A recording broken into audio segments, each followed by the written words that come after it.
If you're in two of the largest counties in the Carolinas and you need a workforce provider, then you need Horry Georgetown Technical College, and they need Neyle Wilson. Meet him, part 2, coming up next.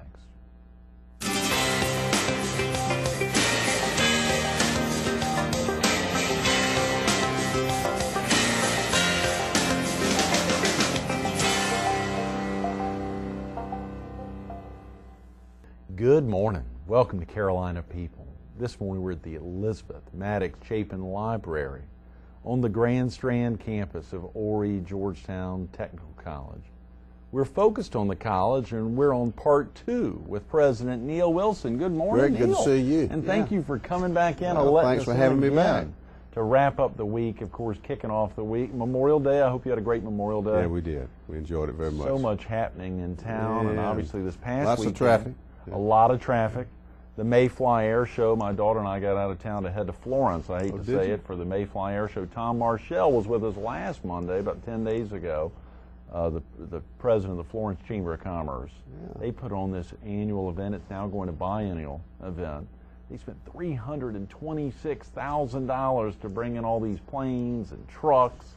You should have seen them racing up and down the... Well, I bet it was very interesting, wasn't it? Unbelievable. Out there. They really do it right. I wish we could have something like that in the area, but of course there's a lot of people flying up and down the roads in Horry County this past weekend. Right. Yeah, absolutely. You know, so much happening at the college. It's so exciting to get you back in, and obviously we ran out of time yesterday. We want to talk a little more about some of the great programs that are happening, about the foundation, the tremendous foundation and its assets that have grown dramatically, but still more needs that the foundation has, but also the early college childhood, the early college high school initiative. A lot happening with that. But our director had mentioned after we wrapped up the show yesterday a great question. Are any of our viewers too old or too young to attend classes at Horry Georgetown Technical College? Absolutely not. Now, if you want to take one of our credit courses, then you have to be at least 16 years old. Okay, right. And have permission from your parents and your principal.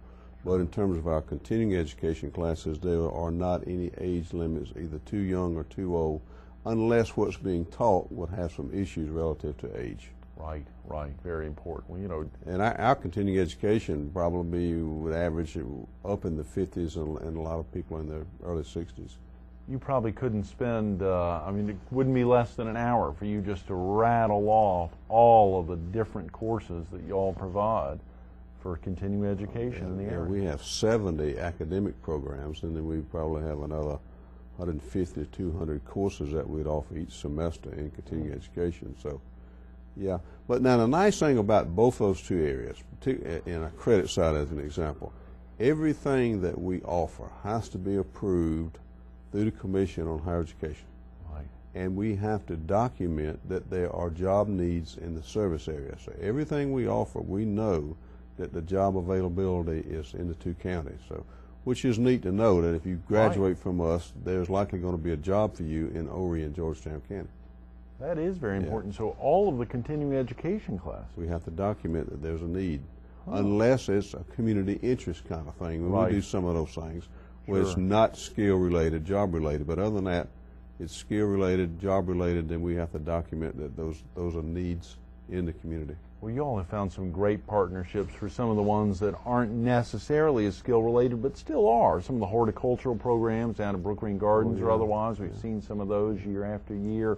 Some of the cooking classes. Ultimately, the folks who take a couple of culinary classes could roll that into a career. Yeah, absolutely. And a lot of times they take it for personal interest, but sometimes they also take it to gain a skill, to enhance what they're doing or to take a new career. Sure. So all of our programs are designed to do that, to provide jobs for Horry and Georgetown County, which has been our mission since 1966 when the institution opened. It has been workforce development. We talked about developing the workforce back when developing the workforce wasn't all that cool. It was a lot of stuff in higher education about educating the whole man and the kind of things that you talked about in those days. Now everybody's in the workforce development, economic development.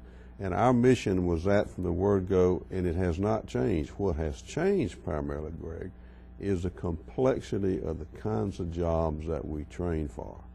In the early 60s, middle 60s, it was primarily electricity, welding, those kinds of things. Today we are into computer technology, Right. we are into allied health, we are into all kinds of high-tech, upper-level kinds of professions that are needed in this area.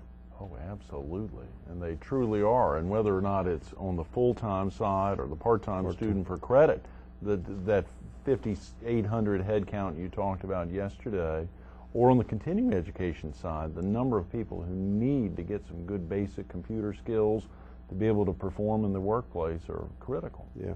What we are finding is that there is a real gap between what education and what the job requirements are. Let me give you some examples of those real quick, one to think about. When I finished high school in 1965, that dates myself, 20% of the jobs in South Carolina required a baccalaureate degree. That percent has not changed 1% up to 2008, still 20%. In 65% of your jobs you could do with a high school diploma, and the remainder of the jobs took something outside of high school but not a baccalaureate degree. Right. That's all completely flipped over. Today, only 15% of the jobs you can do with a high school diploma. 65% of the jobs you need to have at least something beyond high school. So a 1 or 2 year degree now has become an absolute necessity. You can no longer expect to have the kind of lifestyle that Right. you'd like to have if you just stop at high school. And people need to know that. But if you look at where they're going, Right. what they're pursuing, then you wonder if they really know, because you got 28% of the graduates in the state are pursuing baccalaureate degrees, so they're pursuing 28% of the jobs.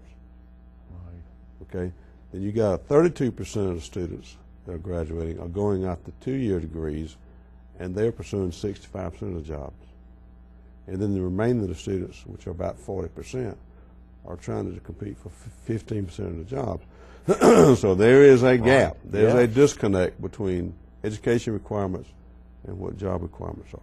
How are y'all getting the word out to make sure that folks just see the reality of those Well, figures? hopefully this pathways legislation that was passed several years ago that's beginning to have an impact on 8th graders, that they're going to become more aware of career education. In fact, there is some semblance of career education taking place as early as the 6th grade Really? in our public schools. Then in the 8th grade, the students have to make a decision along with their parents to select one of either 14 or 16 career clusters. And then they have an individualized pathway to that by courses that they take.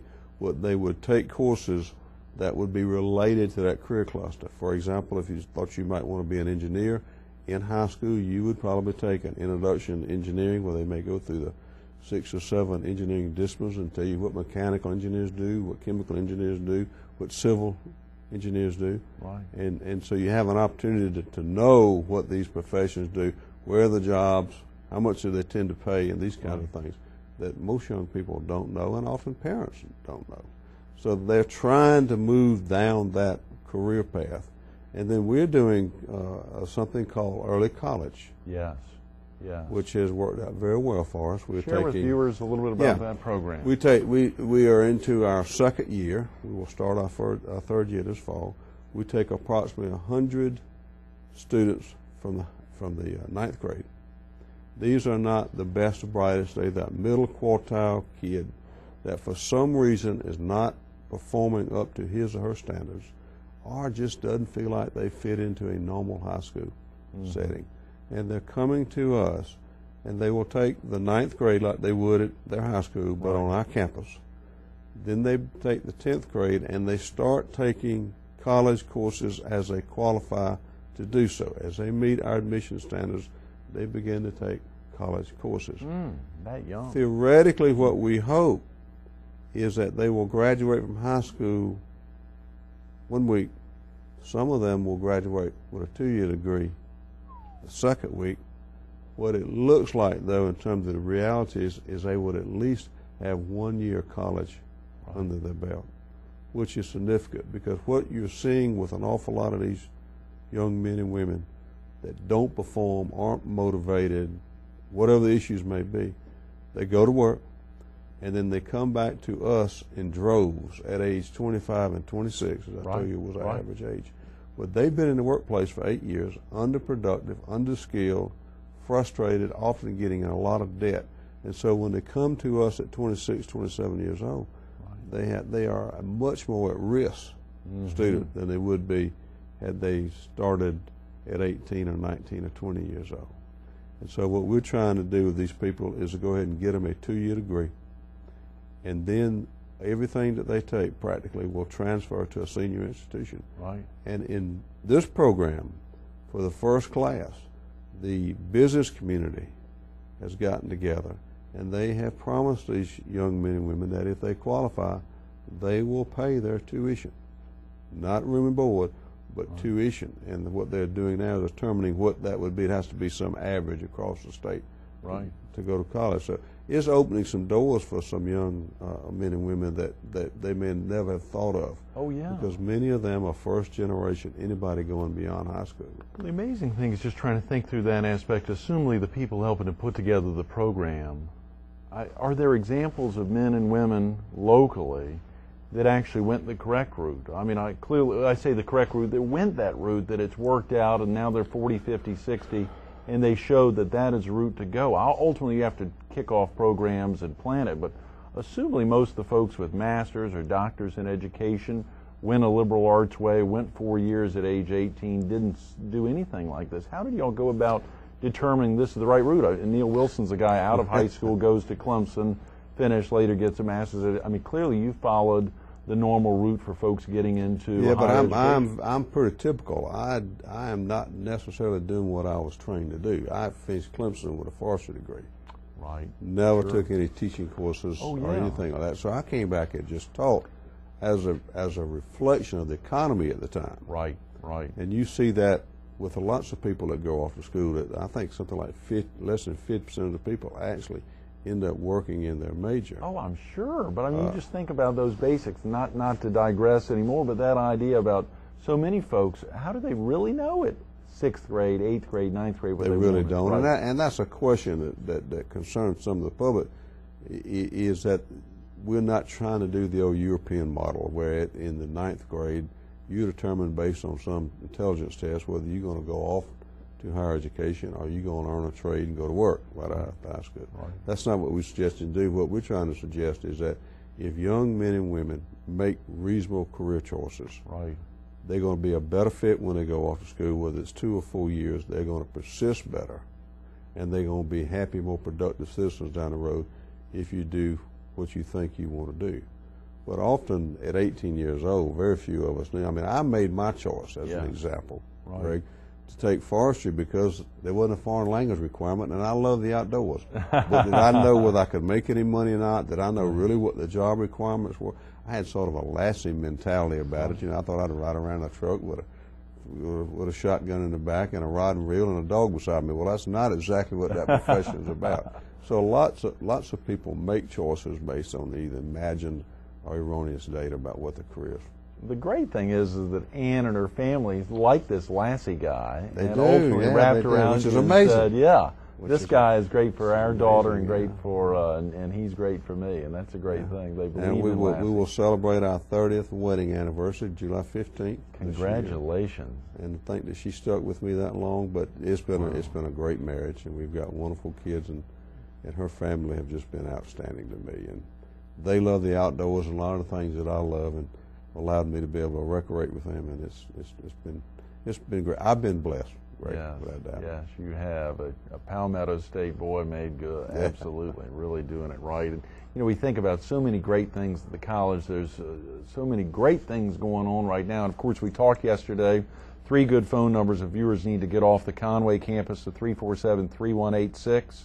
This campus, the Grand Strand campus, 477-0808.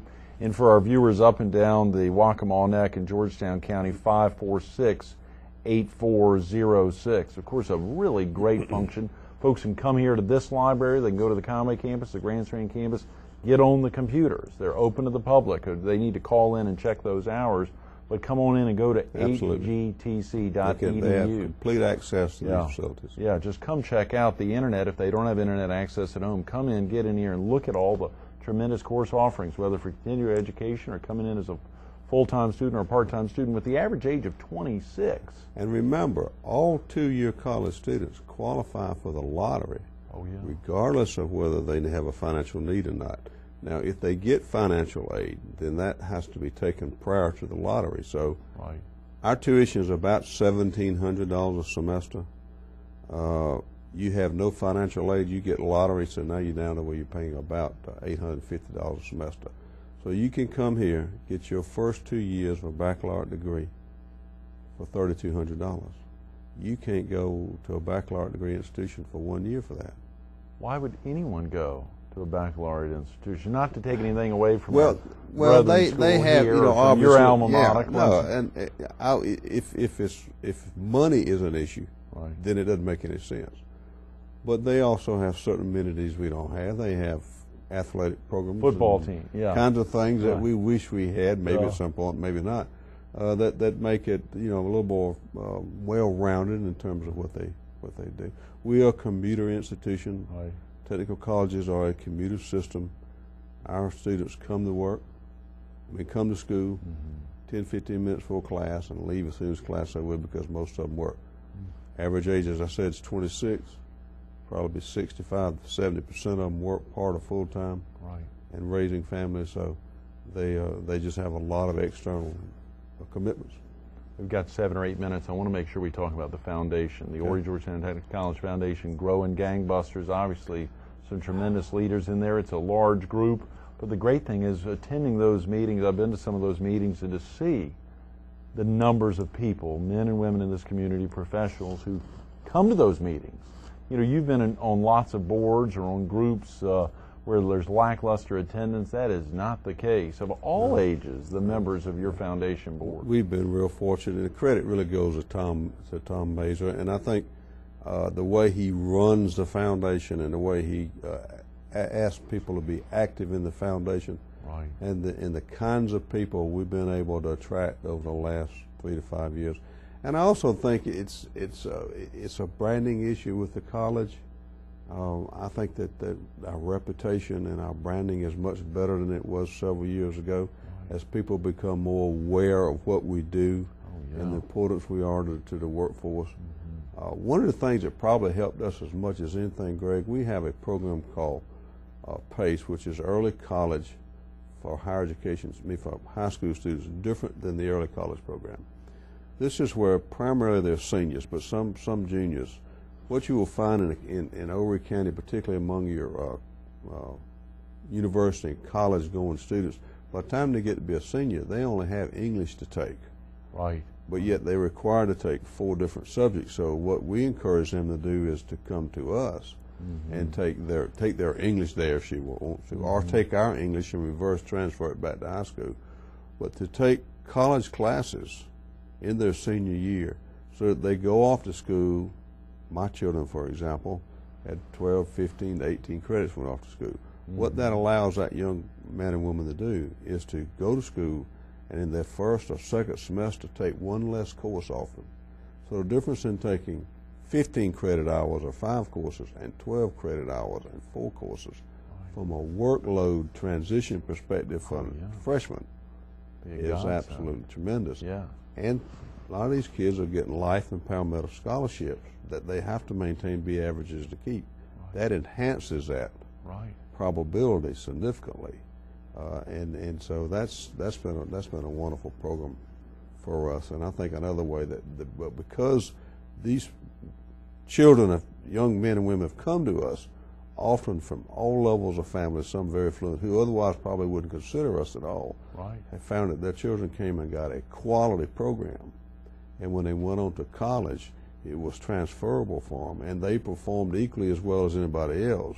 I think has really helped us out a lot in terms of the overall public image of what we do. It's probably difficult for a lot of parents, even difficult, not to put you on the spot, but it's difficult. Of course, it's potentially difficult as you were the college president to say, y'all attend here, because there may be some added pressures of them attending, but it seems like virtually every parent, whether they're alums of Clemson or Wake Forest or wherever, should be getting their children to think seriously about whether it's Florence Darlington Tech or the Midlands Tech or whichever one, Horry Georgetown Tech in this instance, to really think seriously about this college as clearly the locals college, but as a college that can really impact their life. Why not get into the idea, get children in the mindset of, if you want to attend a four-year institution, either you can attend it with a lot of good college experience under your belt, or attend it at age 20 rather than age 18. Just plan on going off to Clemson or otherwise. Greg, that makes a lot of sense. Unfortunately, all kids don't become ready to go to college at 18 years old. Right. Intellectually they may be, but emotionally they often are not. If they could, and they don't know what they want to do, if they could come to a local institution for one semester or 1 year, while they're trying to decide what they may want to do and trying to transition from a high school environment to a college environment, often we are a great choice for that because of the expense, and if they aren't ready and don't want to do it, then you haven't thrown all this money away, and they can always come back later on down the road. So we really are a good place for those people to start. And if money's an issue for you, then we certainly are a bargain. And you will often find that once you become a junior status in a senior institution or at a senior institution, by going 2 years with us, then you can find money easier than you can often with a freshman status in terms of borrowing the money to finish school out. If you go into professions like healthcare and all that we have, go ahead and graduate, then they are going to pay you to go back to school. The great thing about nursing this time is it will be coastal in the next year or two, and so you don't still have to. You work your 40 hours, go to coastal at night, take 2 courses, and it might take you another 2.5 to 3 years to get your baccalaureate degree, but you can do that. Neil, I hate to say it, we have 3 minutes. I want to think about how can our viewers be involved in helping the locals college? How can our viewers be involved in helping Horry Georgetown Technical College, whether it's funding, whether it's supporting the foundation, making gifts to the foundation, whether it's calling their legislators, their state senators, and their county council members and saying, how can you be involved in helping this college? Clearly, you've laid out the reasons why it's critical for the community in reinvesting back into the workforce and finding stable people to join construction companies or dental offices or hospitals that are actually going to be caring for them, or golf courses, motels, or restaurants. Oh my Lord, I can't even touch them all. I hate to even start mentioning. How well, can you listed an awful lot of ways that the community can help us, and there are other ways beyond those. Others would be that they call us if they're interested in teaching part-time. We've got a lot of retired people out in our community that have great credentials, great experience that we could use. We also need internships for our students. One of the things that we try to do where we can is try to get our students as close to the working environment while they're going to school as we possibly can either create at school or put them in terms of their classroom. For example, is all your nursing programs are taught primarily in hospitals. Our horticulture programs taught at Brook Green Gardens. Our wildlife programs taught at Yawkey South Island. Our golf course programs are taught on Quail Creek and other golf courses. And I think that gives these young men and women an advantage because not only are they learning the theory, they're applying it, and by the time they graduate from us, they'll have a year to 2 years worth of experience. When they go to school. So they hit the ground running with these employers. So those contributing to our foundation certainly is that helping, coming out and let me take you around and let you see what's there. We are a well-kept secret. People have no idea what we have out there, the kind of technology that we do. And help us encourage young men and women who want to look at a profession that we would train for or who may not quite be ready to go to school, baccalaureate degree school, to use us as a possible choice. The other great thing, Greg, is we are a revolving door between coastal and us. Students take 2 at coastal and 2 at us and 1 with us and 3 at coastal and all the time. So you can get the best of both worlds if you want to do it. Just a couple of weeks ago, sitting in the conference room, the boardroom right behind us right here, the Montrose couple had given, I believe, $800,000 to the college, no tie to the college formally, was in an office preparing their will, talking to their attorney. Their attorney said, have you thought of Horry Georgetown Technical College? Our viewers can obviously think about the college. The college needs dollars. Funding cuts are there. And not to put you on the spot, and they need to call or go online, we don't want viewers to call their state legislator and say, Neyle Wilson, President Wilson said, we need to call you. But what do they want to say? If they were to call Dick Elliott or Alan Clemens, what can they say? I think what you'd ask him to say is to talk about what the technical college means to the community. and where they can get them. Coastal and Overy Georgetown both have issues relative to fair and equitable appropriations coming out of the state. And that's because we've grown faster than the other institutions. We're the fastest growing 2-year, they're the fastest growing 4-year institution, and the state hasn't been able to keep up with that. So they're down in the teens, I think, in terms of their state support. We're like 32% of our money's coming out of the state. We need to get that resolved. Overy and Georgetown County need to get their fair share of money. So they can talk about that. They can talk about we got a 95% placement rate with all of our graduates. We know that 90% of all of our graduates that we've been able to locate that are still working are working in Overy and Georgetown County. That's tremendous. We are the workforce development agency in 2 counties. I love it. And ultimately, with 16 of us, we are for the state. Very important. So we'll have Thank you. same message for Yeah, Dr. invite Gould me up back there in soon. Florence. Absolutely. We will do Yeah. that, absolutely. Stay tuned to more Carolina People with President Neyle Wilson coming up next. You know, they could almost change the name of Overy Georgetown Technical College to Pathway to Success. We've sat here for the last 30 minutes. If you were with us yesterday, it's been an hour with President Wilson thinking about these high priorities for technical education, making a difference in the lives of 8th and 9th and 10th and 11th and 12th graders in our community, but also young adults, the average age here of 26. If you're sitting in the PD area, you're thinking about Florence Darlington Technical College and the impact it makes. But we need help. The college needs help here. It needs help in the PD. These colleges need your help. Your local delegation, your House members, your senators may be working hard for you, but there's other folks that can make an impact. Pick up the phone. Take the time to call Columbia. They may be out of session, but you can track these folks down in their communities. Think about Hugh Leatherman, our man right up there in Florence, in the PD area. Glenn McConnell, Bobby Harrell, and Dan Cooper. These folks are making a difference every day in their communities. They continue to think about community colleges and the impact that technical education can make. But learn more. HGTC.edu, HGTC.edu, tremendous information online. There are needs, and the colleges need your help. Take the time to learn more and make a difference. Just like Neyle Wilson. Thank you for Greg. everything you Appreciate do. it. Yeah, well, thank you.